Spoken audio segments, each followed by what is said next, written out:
All right, welcome back. Before we get going, if you have not yet subscribed to this channel, please do so. It really helps us out and it allows for me to make more videos. Today I am once again joined by Jimmy Miller. Jimmy, how long have you been playing pickleball?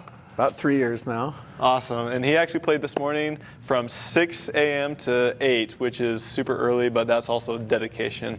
Shows that he's really wanting to work on his craft.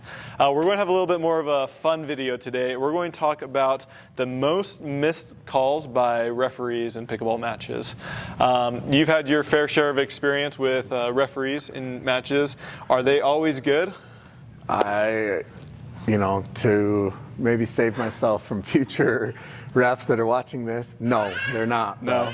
Okay, what are some bad things or good things that they do?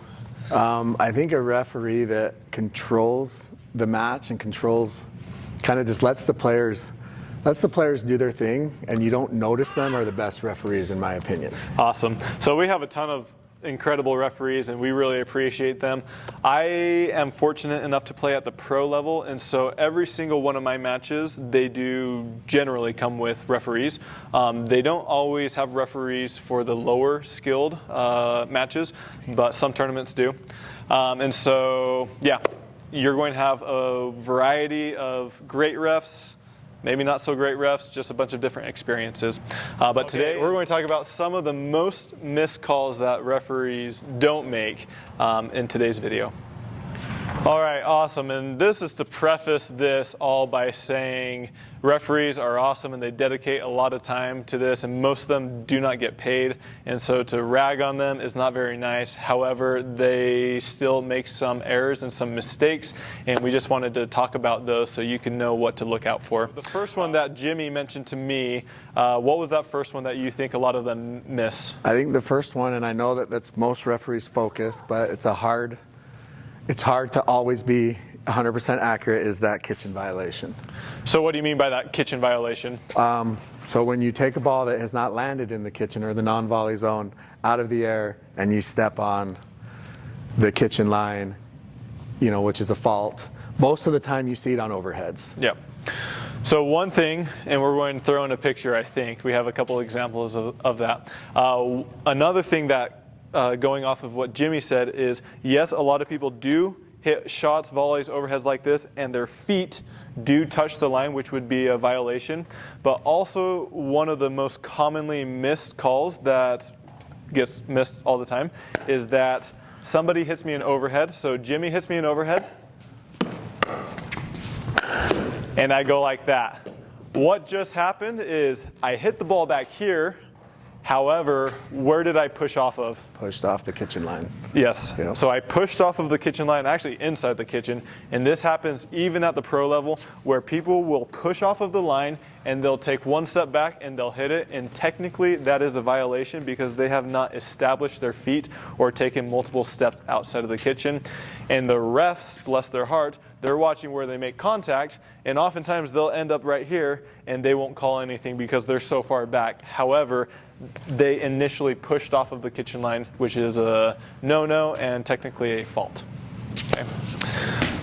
Do you have any other ones that you see refs miss a lot? I think that one, I think for the most part refs, they do a really good job, but because they are so focused on the kitchen line, I think these calls down the line, a lot of times they do defer to the players to make those calls. Okay, so any call around the sideline, the back of the line, they're very difficult.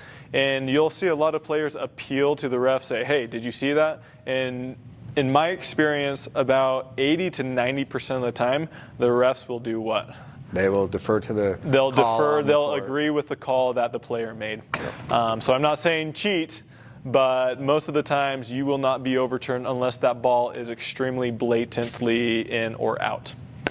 Another one that you'll see a lot more at the higher level because a lot of people are doing this type of a shot is the Ernie. So like Jimmy said in the beginning, is the kitchen violation. Oftentimes when people are attempting to do the Ernie, oftentimes they will step on this line and they'll try to make contact out here and they'll clear this line over here, which is good. However, they took off on the line right here. And so that would technically be a fault, but oftentimes that is very difficult for the referee to catch because you're making such a big jump, and by the time you land, you're over here, and it all happens seriously so quick, within a blink of an eye, the entire shot is completed. And then we're going to talk about the flip side of that, is where you might take off behind the line, but also land right here. And this one is very difficult to catch. It's normally somebody's back heel or side of their foot that lands just alongside the white line, and that would be technically a fault as well. Any other ones that you see referees miss a lot? I think those are the big ones. Okay. I mean, you have way more experience at the pro level. So there's two more that I'm going to talk about. Another one has to do with this type of Ernie shot. And so at the pro level, you'll see a lot of people who are looking to do the Ernie shot. They're wanting to do it, and oftentimes they'll go over here, and they won't hit the ball, but they're clean. And then what they will do is they will go right here, and what is this right here? It's a fault. This is technically a fault because I am past this plane right here. It's an invisible plane. And so I technically passed it without making contact with the ball. However, I can do this shot all I want, and I can even run past here as much as I want, and that's legal because I hit the ball.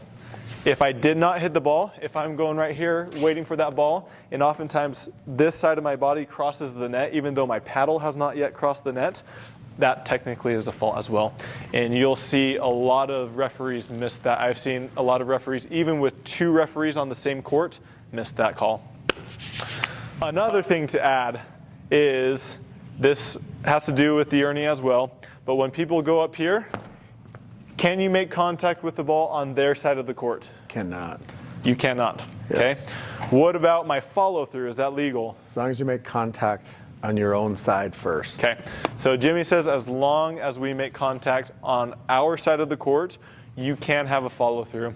When people are starting to get really close to this Ernie line right here, and they're trying to reach over and take the ball on their side of the net, that would be a fault. You'll see a lot of people who just get a little bit too antsy and they reach over just a little bit, and that technically is a fault.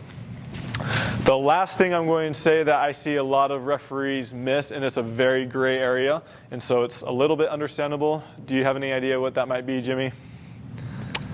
I don't. He doesn't. I can't think about it. Yeah. He can't think about it. So this is very, very gray area, like I said, but you are starting to see a lot of people with their serves.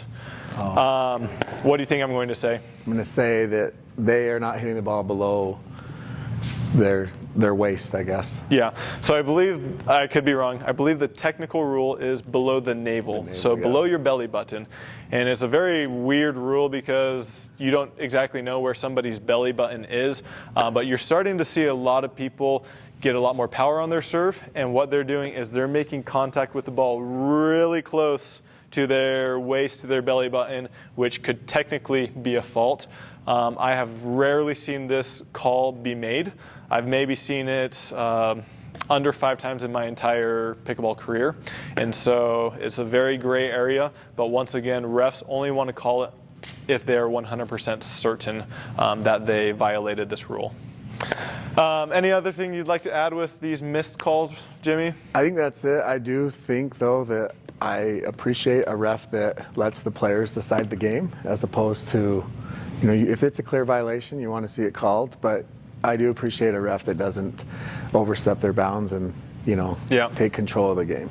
I will say most of the players, probably 90 to 95%, of course there's some that don't, but most of the players at the pro level are fairly honest. Most of them will give you leeway with line calls, and if they see a ball that they hit that's out or that's in, they'll tell you. Of course there's some that might not do that, but for the vast majority. Any names on any? Should we drop some names? Who do you think are the biggest cheaters in the sport? I'm going to plead the fifth. We'll bleep it out. Yes. Say the name right now. Boop. Okay.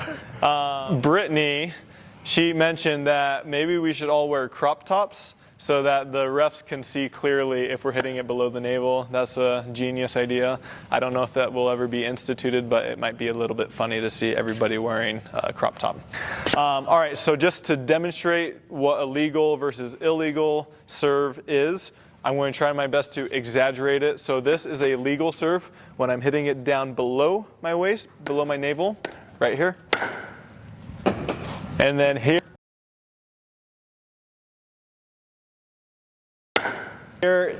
is a very exaggerated, incorrect violation serve. See, I'm hitting that ball up here versus down here, and you'll see that on the Pro Tour or in pickleball in general, but maybe not to that degree, but maybe a little bit more over here where it becomes very gray area right there. So it's hard to tell, and it will rarely get called by a referee unless they are 100% certain. The other thing that I will add that I think we missed is that in doubles, a lot of times the team serving, they get the position incorrect. And this doesn't always get caught by the referees. And so that's another thing that referees tend to miss as well. Once again, thanks for watching. Did you learn anything or anything about rules being missed? Yeah, I think that you need to pay a little bit closer attention as you play, just to see certain things that the players are doing, because the refs can't catch everything. Yeah. One thing I will mention is if you do see an opponent or somebody continuously violating a rule, you can always talk to the ref off to the side. Say, hey ref, this person is crossing the plane, or this person continues to be out of position. Just let them know to look for that, because as Jimmy was saying, they are watching a million different things. And so if you give them something to focus on, they might be able to catch it as well. As always, please consider subscribing to this channel if you have not. We will see you in the next video. Thanks. Does that make sense? If you have not yet? Yet not?